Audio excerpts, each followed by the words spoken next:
Hi everyone, so we are back here. If you don't remember my previous video where I did kind of like a urban legend story that was connected with this farm area, but today we are going to explore its backyard, which happens to be a really nice hiking ground. So let's get going. Wait a minute, what urban legend, you ask? In which video, you wonder? Short answer, I didn't upload it. So let's go back to that winter morning when I came here to tell the story of Dottie's Pond.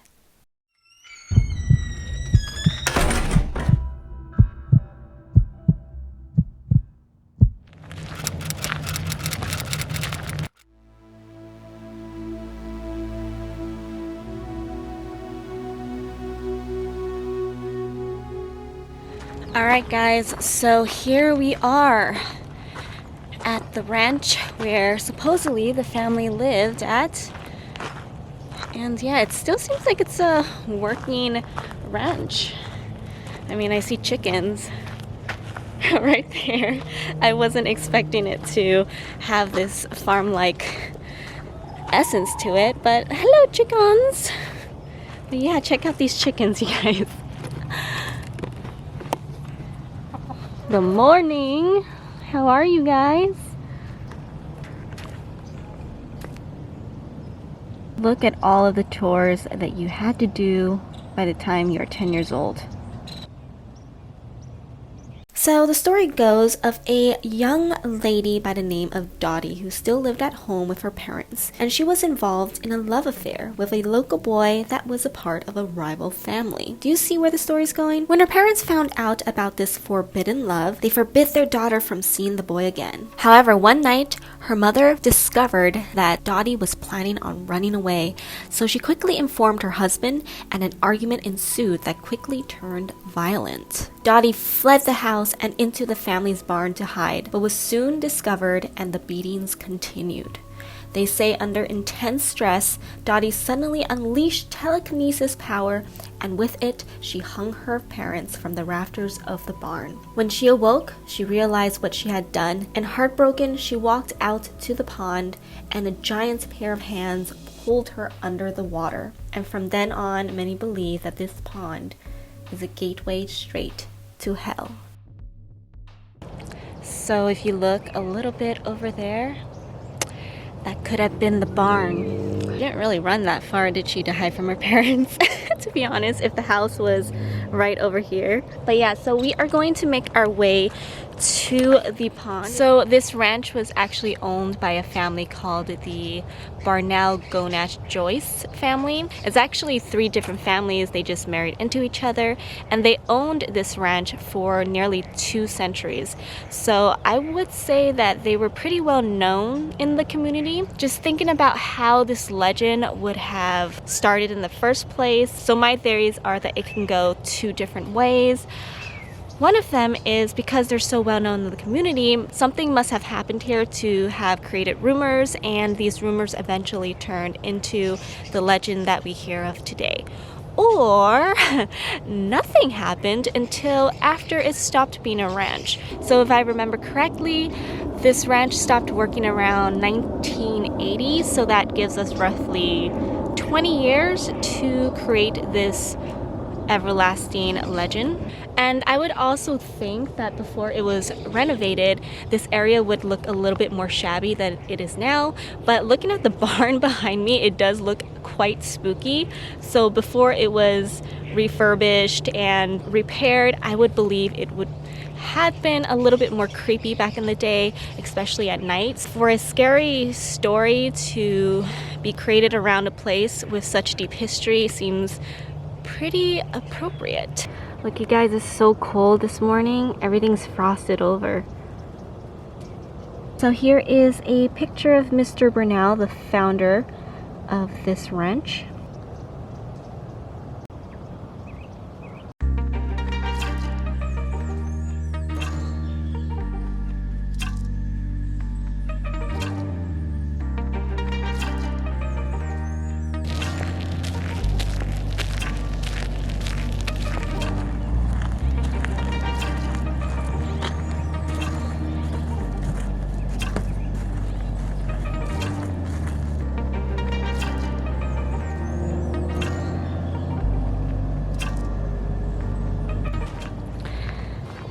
we are getting close to Dottie's Pond, and actually the pathway to it is quite nice. I have seen pictures of this pond and it's actually very beautiful. So I'm still curious to know why this legend exists, especially with such a beautiful spring. Here it is, you guys. The Santa Teresa Spring, also known as Dottie's Pond. And you can't even... Ooh, there's a duck. There's several ducks. Oh my gosh. But anyways, so this area is fenced off. So you can't even get close enough for the invisible hands to come get you. Which actually is very... I'm very thankful for the fence, just in case this legend really is true and that this spring is a portal to hell.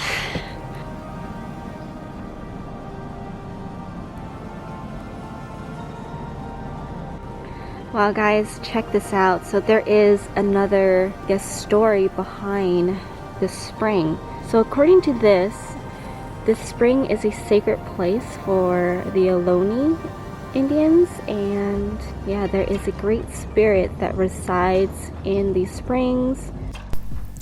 This Ohlone legend includes so much of the surrounding area that this story requires its own video. But I do want to say that this spring to the Ohlone is seen as complete opposite of today's local legend. To the Ohlone, this spring has magical healing properties that saved their people from an unknown illness hundreds of years ago.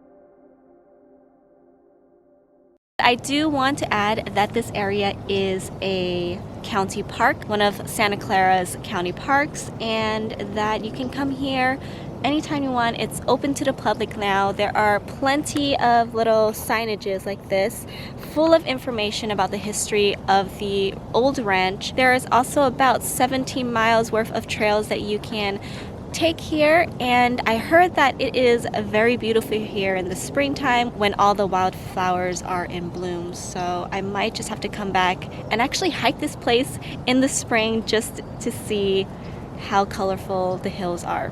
So I did come back, just not in the springtime. As you can see, the grass is all dried golden, and without the needed rain, not much of the mayflowers are in bloom. However, we did find a few batches along the way.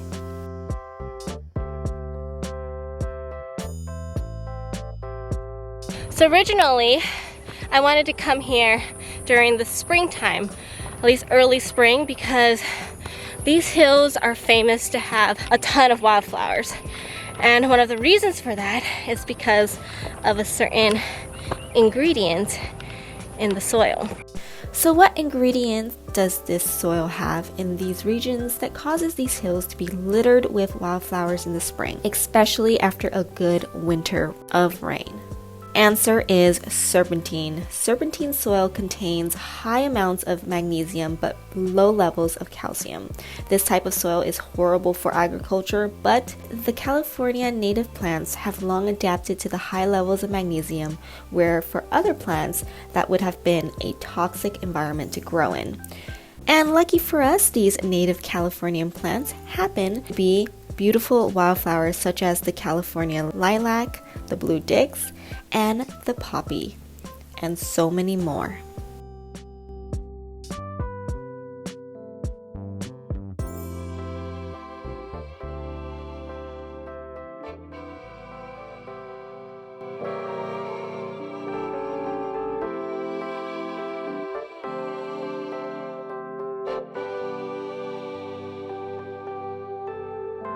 Another uphill!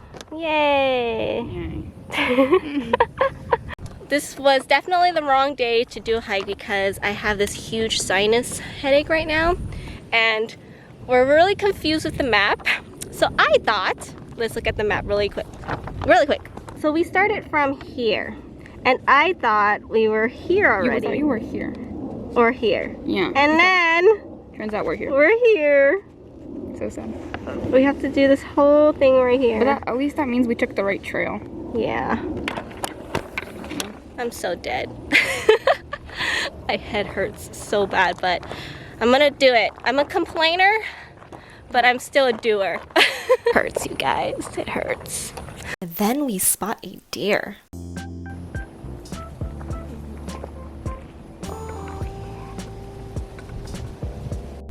A bird of prey in the distance. Us walking casually, then walking back to the camera just to be distracted by a rock. This rock to be exact. Don't worry, I put it back after I examined it. So this little section here is the first proper shade we have gotten so far on this hike, and it feels so good. But just letting you know right now, this trail is mostly exposed to the sun, so make sure you have all the water you need and not to come here when it's too hot. Last but not least, we found a barn skeleton to explore.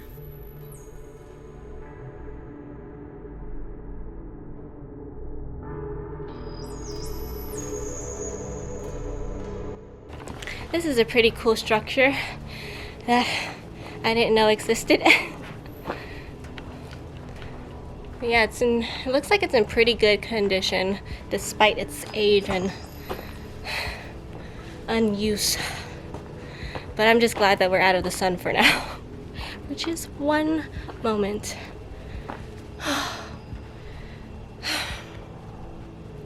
My head is really killing me, if I'm trying to be honest here. Oh, check this out. Do you think people come here to hang out? Got a couch. Got a little clubhouse.